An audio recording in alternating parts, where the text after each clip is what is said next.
Horace Indonesia sebagai penulis ungkapan filosofi Batak, buku menurut saya buku yang harus perlu diperbaiki, dan sebagai penulis tentu banyak kekurangan dari buku itu, tapi ternyata banyak diapresiasi.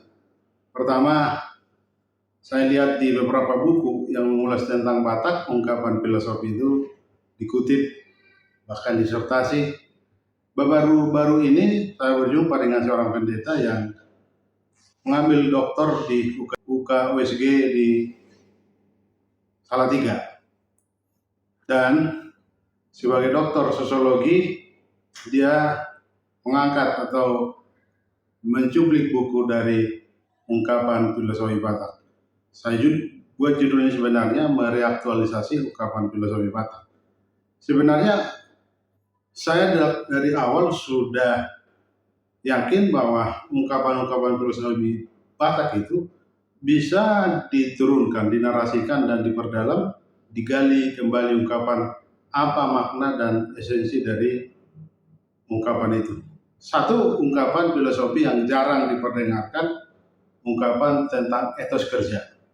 Walaupun kemudian artinya negatif, tapi memaknai bahwa ini bentuk harapan untuk bekerja dengan keras, dengan cerdas, dengan tekun, dengan gigih.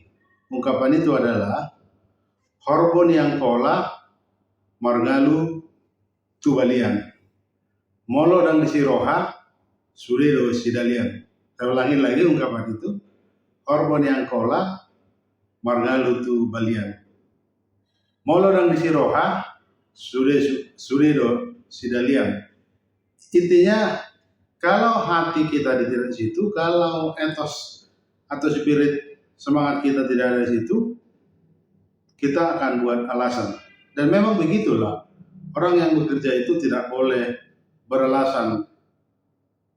Maka orang yang punya etos kerja dalam harapan Batak, dalam ungkapan itu harusnya jangan berdalih atau punya alasan, karena yang cari-cari alasan itu pasti tidak memahami bahwa semua kerja, semua perjuangan karya itu diusahakan dengan ketekunan, dengan kegigihan, dengan semangat kerja yang tinggi. Saya kira walaupun tadi maknanya negatif, kalau di bahasa Indonesia kan, Horbon yang kola, kerbau dari Angkola, dia tidur-tiduran di sawah.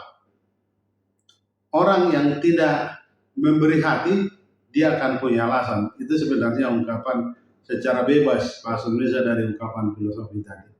Jadi, bukankah itu makna pesan yang bagus agar kita tidak beralasan dalam setiap usaha yang kita kerjakan?